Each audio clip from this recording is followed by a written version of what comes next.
Hello दोस्तों, आज हम स्टार्ट करेंगे राजस्थान के इतिहास के बारे में।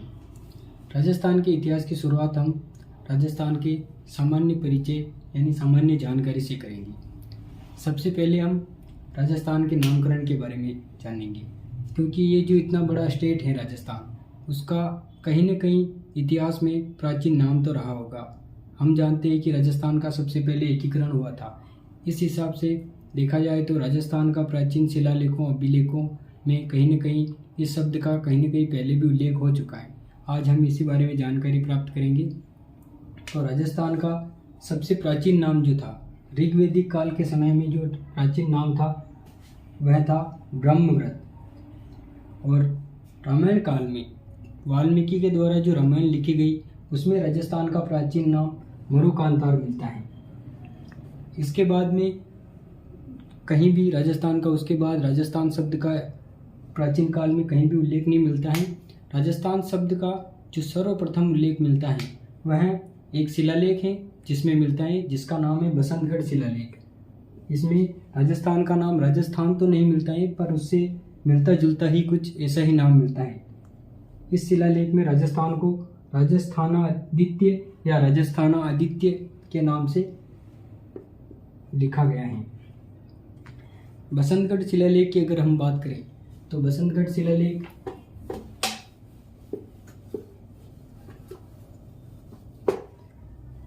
शिलालेख हैं जो 625 ईसा पूर्व 625 ईस्वी में या 682 विक्रम संवत में लिखा गया था। यह शिलालेख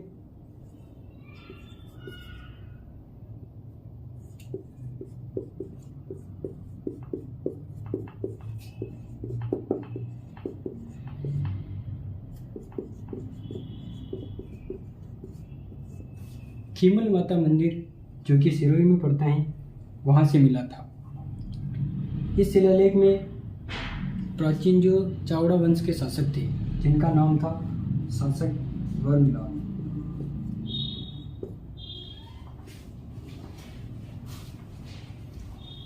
यह जो अभिलेख है वह वर्मलाल शासक जो कि चावड़ा वंश से थे उनके द्वारा लिखा गया था।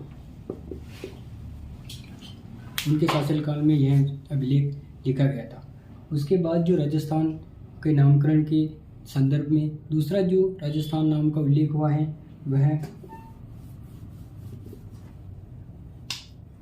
1800 ईस्वी में एक अंग्रेज अधिकारी था जॉर्ज थॉमस।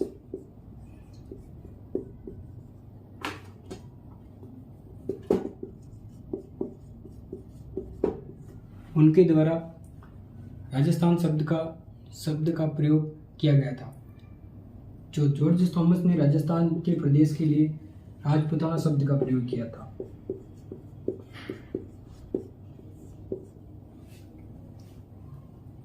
इस बात की जानकारी हमें इन्हीं की एक पुस्तक है जो इन्हीं के एक कमांडर के द्वारा लिखी गई थी, उसमें मिलता है।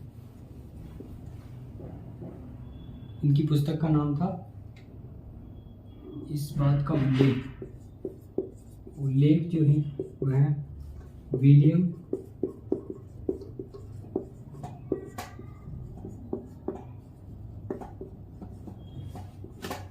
फ्रैंकलिन की एक पुस्तक थी जिसका नाम था द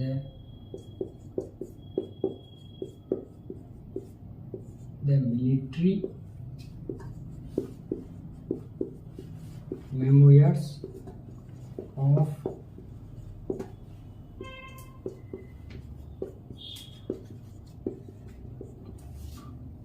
विलियम फ्रैंकलिन की जो पुस्तक थी the military memoirs of George Thomas. इस पुस्तक में राजस्थान के शब्द का जो राजस्थान का नाम है वह राजपुताना मिलता है। क्या मिलता है? राजपुताना। तो हम बात करें तो जॉर्ज थॉमस जो था ना वह एक अंग्रेज अधिकारी था जो हमारे यहाँ पर ये कमांडर के रूप में कार्य करता था। जॉर्ज थॉमस जो था वह आयरलैंड का निवासी था। कहाँ का निवासी था? आयरलैंड का। और यह मराठाओं का सरदार था। मराठाओं का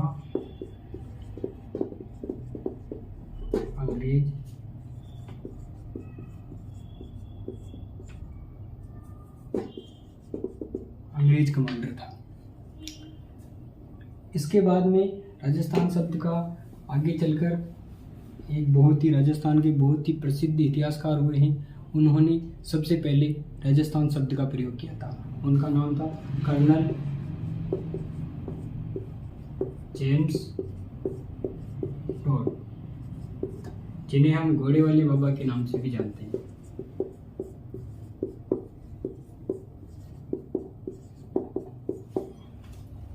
कर्नल जेम्स टोड के द्वारा इस प्रदेश के लिए जो शब्द काम में लिए गए थे वो थे राजस्थान या राजस्थान या रजवाड़ा। कर्नल जेम्स टोड ने राजस्थान के लिए राजस्थान, राजस्थान या रजवाड़ा शब्द का प्रयोग किया।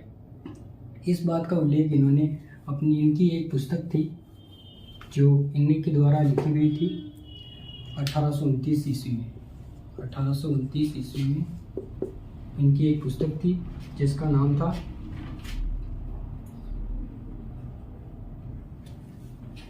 The Annals end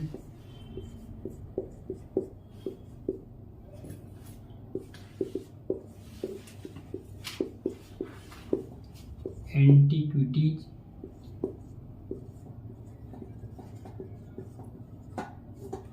of Rajasthan.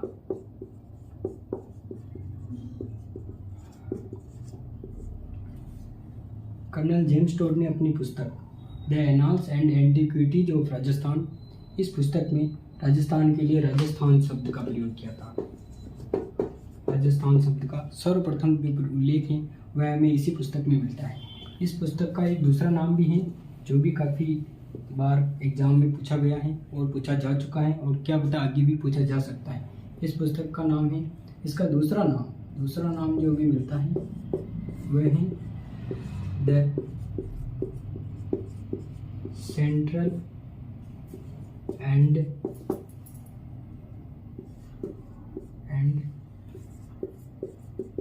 Western Rajputana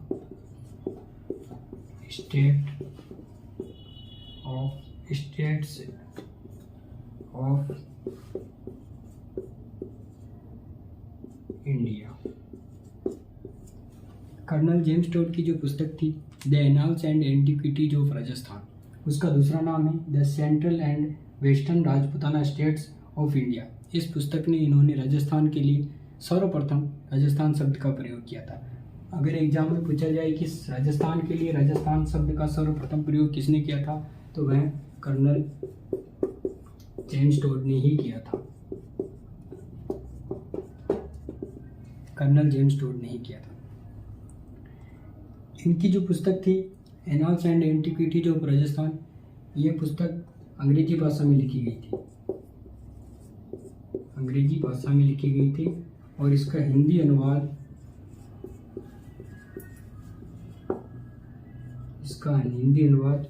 Rajasthan के एक प्रसिद्ध इतिहासकार हुए हैं, उन्होंने किया था। उनका नाम है डॉक्टर गौरीशंकर हीराचंद ओझा। डॉक्टर गौरीशंकर हीराचंद ओझा ने इनकी पुस्तक का हिंदी में अनुवाद किया। और यह जो पुस्तक है कर्नल जेम्स टोड ने अपनी जो पुस्तक थी वो अपने गुरु, इनके गुरु थे जिन्होंने इनको पूरे राजस्थान का भ्रमण करवाया और राजस्थान के बारे में इतनी जो सारी जानकारी है उसको, जो राजस्थान का इतिहास है उसके बारे में जो इतनी सारी जानकारी प्राप्त करने में इनका सहयोग किया था वो मांडलगढ़ के थे।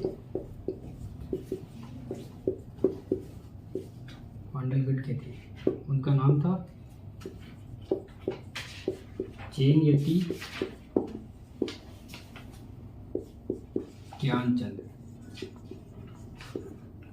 इन्होंने अपनी पुस्तक अपने गुरु जैन यति ज्ञानचंद्र को समर्पित की थी, जो कि मंडलगढ़ के निवासी थे। उसके बाद राजस्थान के लिए राजस्थान शब्द का जो आज हम राजस्थान शब्द का प्रयोग करते हैं वो सर्वप्रथम कर्नल जेम्स टोड ने लिया था। उसके बाद संवैधानिक दर्जा, राजस्थान को जो अपना संवैधानिक दर्जा है वह राजस्थान को संवैधानिक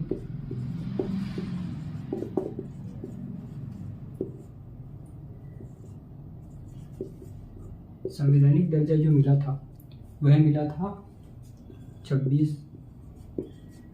जनवरी 1950 में। तो हमारे राजस्थान स्टेट को जो संवैधानिक दर्जा मिला था, संविधान में राजस्थान को राजस्थान शब्द से 26 जनवरी 1950 जब हमारा देश में संविधान लागू हुआ था, तब हमारे राजस्थान को राजस्थान स्टेट के नाम से जाना गया। और राजस्थान का जो आज हम जो वर्तमान स्वरूप देखते हैं, इससे पहले राजस्थान बहुत सारे जिलों में और यूनियन टेरिटरी में, मतलब केंद्र शासित प्रदेश में बटा हुआ था। जो आज जो हम राजस्थान का स्वरूप देखते हैं वह स्वरूप 1 नवंबर 1956 को